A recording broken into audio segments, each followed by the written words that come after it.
Et bonjour à tous les amis, j'espère que vous allez bien. Bienvenue pour votre dose d'actu NFT et Play to Earn de la journée. Nous sommes le mardi 19 juillet 2022, il fait super chaud, hydratez-vous, c'est important. Aujourd'hui au programme, on va beaucoup parler de métaverse et notamment du trophée qu'a gagné The Sandbox GGAE. On parlera également de la fondation Nelson Mandela, de la protection de vos NFT, des collections du moment, du mint du jour bien sûr. Et côté Play to Earn, on parlera, ça y est, il arrive, du nouveau Pokémon Web3, Pokémon Play to Earn, ça y est, ça arrive, ça fait 8 mois que j'y joue, donc j'ai trop hâte de vous en parler. On parlera également d'un jeu de foot sur Terre Noire et on finira la vidéo du jour par un play to earn de voyage dans le temps, un très gros projet. À tout de suite.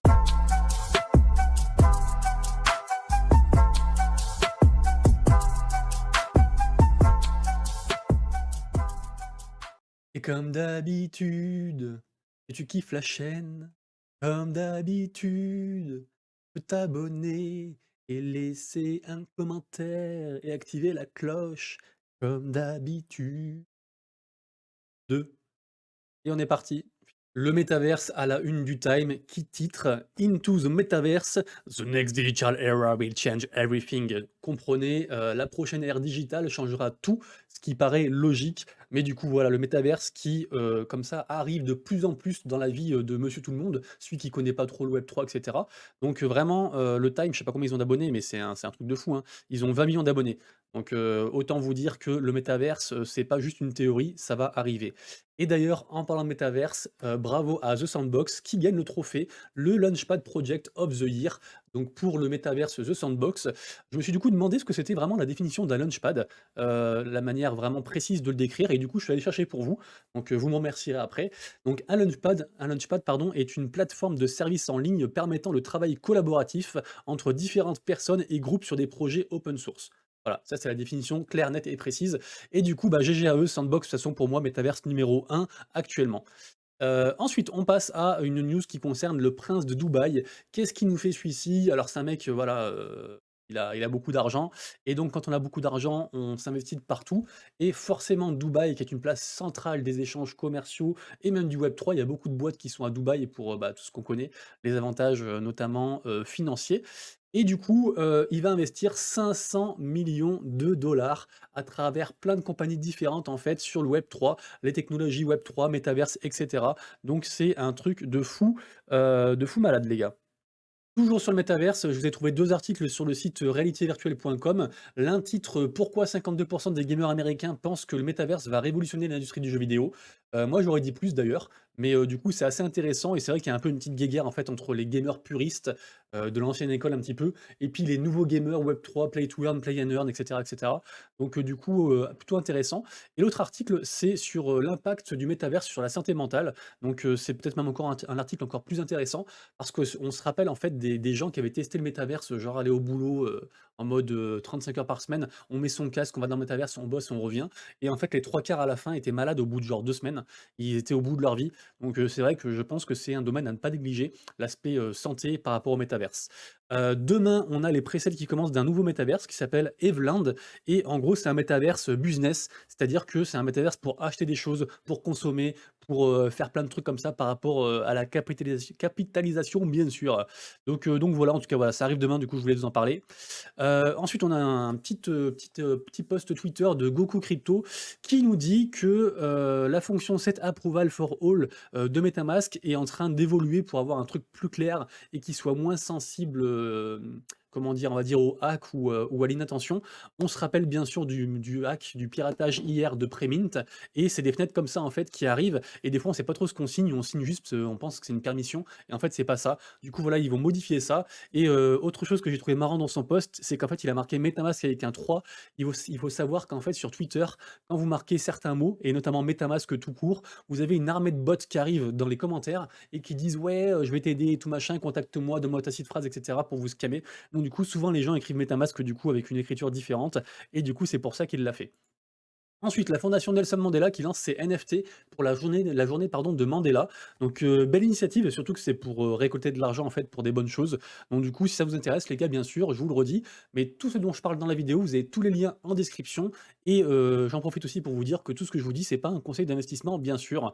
Le but, c'est juste de vous donner toutes les informations que je trouve, que je trouve sympa à vous communiquer et après vous faites vos propres recherches et vous diguez.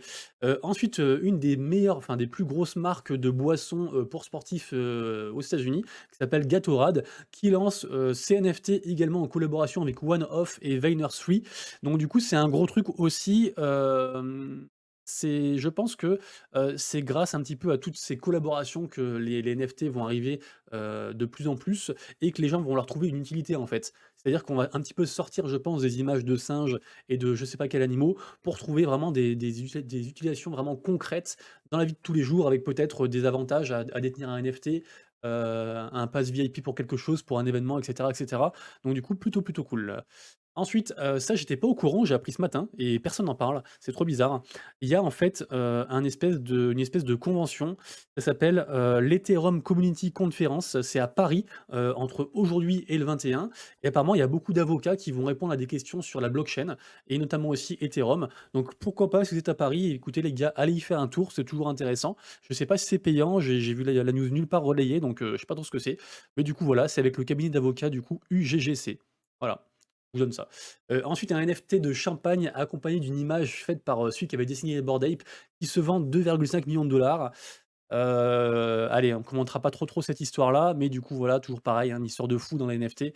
Le site alwaysnft.cloud qui vous propose, en fait, de protéger l'image du NFT, pas le NFT en tant que tel. Le NFT en tant que tel est sur la blockchain et il est plus ou moins safe, c'est-à-dire qu'il restera sur la blockchain. Par contre, c'est vrai que souvent les NFT, en fait, pointent en tout cas, leur image pointe vers un lien qui est hébergé ailleurs sur internet et du coup, vous pouvez très bien garder votre NFT sur la blockchain à vie, mais que, le lien soit, compromis et que ça renvoie plus à rien ou même quand vous modifiez, en fait, entre guillemets, le lien de renvoi et que du coup, au lieu d'avoir, votre NFT, de chat favori, vous avez, une grosse bouse à la place, pourquoi pas.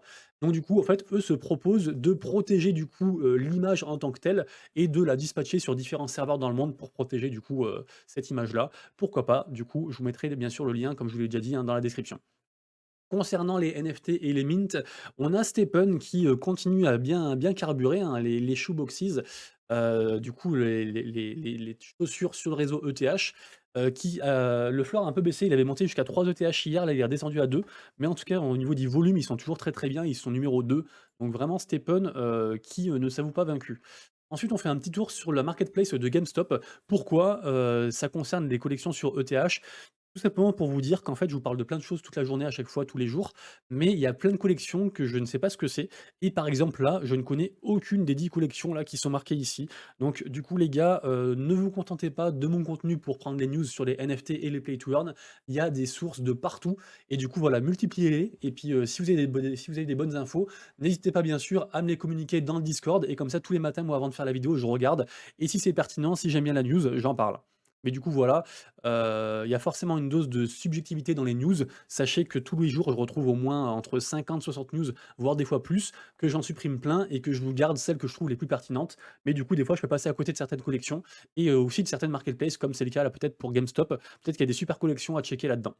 Côté Solana, bah, rien de particulier si ce n'est que Gothic Degen continue à tout cartonner. Ils sont quasiment à 20 soldes de floor price, c'est un truc, vraiment, impressionnant parce qu'ils ont démarré très bas et ils continuent de performer et c'est plus ou moins le la seule collection là qui marche bien, actuellement sur Solana, enfin qui marche très bien sur Solana. Aujourd'hui, on a le mint du jour, c'est Metakami. C'est un mint plutôt intéressant. Pourquoi je vous dis ça? Parce qu'en fait, c'est un mint qui se veut friendly, communautaire, collaboratif. Ils sont fiers que ce soit une femme qui fasse le projet, enfin qui soit à la tête du projet. Ils veulent aussi, que l'argent serve à la défense des animaux. Enfin voilà, ils ont plein de trucs comme ça communautaires. Donc plutôt cool. Du coup, c'est ce soir, à, 4 PM, ça fait, 18 h. 18 h heure française. Donc pourquoi pas, en tout cas, c'est sympa et ça coûte 0,05 en presale et 0,07. Donc c'est pas non plus excessif, sur ETH. On a également aujourd'hui Hype Night Club, je vous en parlais hier. Pour moi, c'est une collection, vraiment basée sur la hype et le design. Bien sûr, ils veulent faire, du token, du stacking, des machins comme ça et tout. En gros, c'est des singes en 3D. Pour moi, c'est une collection à flips. Bien sûr, ça n'engage que moi, mais voilà. Demain, on aura 2 free NFT, enfin 2 free drop. On aura, Beings DAO NFT et Angry Dinos, je vous en reparlerai. On aura également Zuniz, un très bon mint sur la blockchain Solana. Pareil, je vous en reparlerai aussi. Concernant les tokens de la GameFi, tout est dans le vert, quasiment tout est dans le vert et on a le token YG qui fait un plus 30. Donc en ce moment, il fait vraiment le yo-yo. C'est un truc vraiment très impressionnant ce token. Il est très instable et pourtant il y a du volume. Donc vraiment, il y a peut-être aussi des fois des trucs à faire pour les traders, trader des fois des tokens de Play to Earn, de Metaverse, de GameFi. Ça peut être intéressant, bien sûr, c'est toujours risqué. Mais du coup, voilà, en tout cas, une belle journée dans le vert qui s'annonce. Au niveau du nombre, enfin du top des projets par rapport à leur utilisateur unique, rien de particulier. Le top reste assez figé. Ensuite, un peu pareil que pour les NFT, je voulais vous parler un petit peu du site sur, playtoearn.net. Là, j'ai classé, les projets, les derniers projets qui viennent d'arriver et vous voyez que, sur les 10 là qui apparaissent à l'écran, j'en connais, 3, voilà. Donc une fois de plus les gars, 4 avec Chronos Dawn of Time. D'ailleurs, j'y jouerai. Toujours tout ça pour vous dire que, toujours pareil les gars, il y a tellement de projets différents, tellement de trucs tous les jours qui arrivent, des nouveautés sur toutes les blockchains. On parle beaucoup bien sûr de ETH et de Solana, mais il y a plein de trucs sur plein d'autres blockchains, même sur Harmony, sur plein de trucs. Donc, essayez quand même de checker, aussi avec d'autres sites ou quoi, parce que je suis persuadé que je passe à côté de plein de projets, mais malheureusement on peut pas être de partout et du coup on fait des choix, mais voilà, il y a vraiment des projets, de partout, ça pleut et pourtant on est en été, il y a moins de monde, on est plus ou moins bien market et tout, même si ça rebondit là, donc c'est pour vous dire que, si on cherche, on trouve. Un petit top sur le site analytics synsight.net. Petit top comme ça que je vous donne, vous en faites ce que vous voulez, des 10 play to earn préférés pour eux, les meilleurs. Battle Infinity, Lucky Block, DeFi Coin, Sandbox, Plant vs Undead, Decentraland, Gods Unchained, Gala Games, Alien Wars et Splinterlands. Pardon, je me gratte le nez à cause du pollen dehors, ça me saoule. Juste peut-être un petit arrêt sur image sur Battle Infinity, c'est quoi? C'est un espèce de métaverse. Alors c'est plus un jeu qu'un métaverse, mais en gros, c'est différents jeux. On en avait parlé, je crois, il y a 3 jours, ces différents jeux, sportifs, en fait. Le foot, mais pas que et les presales sont actuellement, en train de se faire donc voilà, si vous voulez, y participer, vous pouvez, voilà, il y a du hockey, il y a plein de trucs différents, de la boxe, du baseball, il y a plein de trucs et en fait, c'est plus un truc cross-chain de jeux que vraiment un métaverse mais c'est assez intéressant et puis, ils ont pas mal de budget marketing parce que j'ai vu l'info relayée un peu partout, dernièrement. Ensuite, le projet, Train of the Century qui fait un gros nerf sur sa token économie. Ils nerfent beaucoup de choses, ils mettent des mécaniques un peu de burn aussi, des items. Donc, du coup, ceux qui sont dessus, vous êtes sûrement un peu déçus, mais en fait, ils font ça pour, prolonger un petit peu la longévité du jeu. Donc, c'est souvent un passage nécessaire de nerfer et souvent c'est pour ça qu'il faut être très early parce que c'est quand vous êtes très, très early que vous êtes souvent le plus récompensé. Après, petit à petit, les récompenses s'amenuisent. Ensuite, un projet de foot sur la blockchain Ternoa, un projet de foot vraiment sympa. Je suis tombé, vraiment, limite admiratif devant ce projet-là. Pourquoi ça? En fait, il reprend tous les codes des Ticon, vous savez, genre Zotaicon et cetera, pour construire des villes, sauf que c'est autour du foot et en fait, j'ai même appris que, les 3 quarts des gens de la team n'étaient pas spécialement des footeux. Il y en avait surtout un qui était très, très footeux et du coup, ils veulent en fait un petit peu démocratiser, le foot en mêlant plein de choses différentes, plein de mécaniques qui marchent bien en fait et que les gens aiment, assez addictif et j'ai vu aussi qu'on pouvait acheter d'ailleurs les collections là, enfin on peut acheter les NFT, il y a différents prix je crois, voilà. On peut acheter des NFT, en ETH à partir de 0,05 et jusqu'à 0,2 pour avoir un légendaire et c'est les Genesis et apparemment les Genesis c'est, le meilleur truc parce que c'est ce qui donne en fait le plus de récompenses et voilà. Puis après il y a des matchs en PVP et cetera. Donc vraiment sympa du coup voilà, je voulais mettre un petit peu la lumière sur ce projet-là, qui a l'air, vraiment cool et y compris au niveau design aussi. Donc super. Terre Noire, il faudrait que je m'y penche, beaucoup plus. Ensuite, alors ça, je vous mets la bande annonce, je suis obligé. Je vous mets pas le son, mais les gars, ça fait 8 mois que j'y joue tous les jours. J'avais dépensé plus de 1,5 ETH pour avoir les passes. On parle bien sûr de Legends of Venari, le Pokémon Web3 Play to Earn et l'arrivée du monde ouvert. Ça y est, ça arrive les gars, c'est pour, que je dise pas de bêtises, c'est pour le 28 juillet. Alors bien sûr, pardon, c'est une bêta, c'est pas la version définitive, mais voilà, on va pouvoir se balader et capturer nos Vénari comme ça.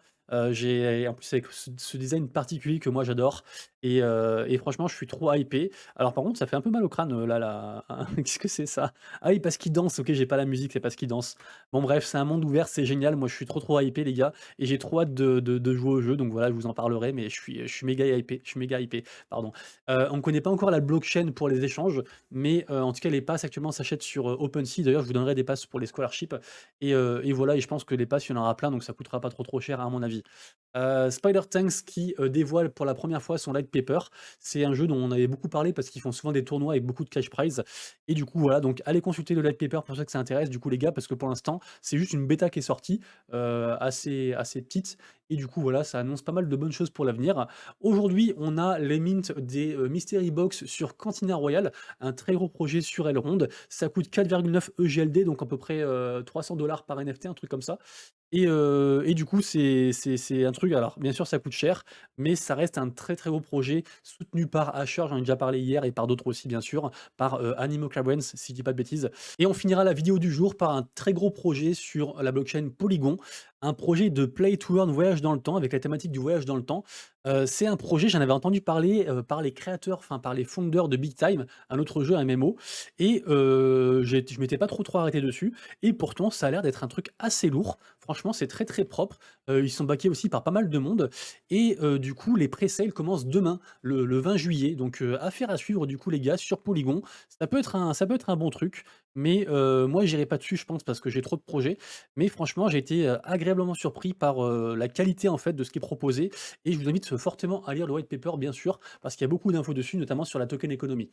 Les amis, c'est tout pour la vidéo du jour. On se retrouve demain pour la prochaine vidéo Actu, NFT et Play to Earn. Merci beaucoup d'avoir suivi. Passez une agréable après-midi et jusqu'à demain, prenez soin de vous, de vos proches et de vos wallets. Bye bye.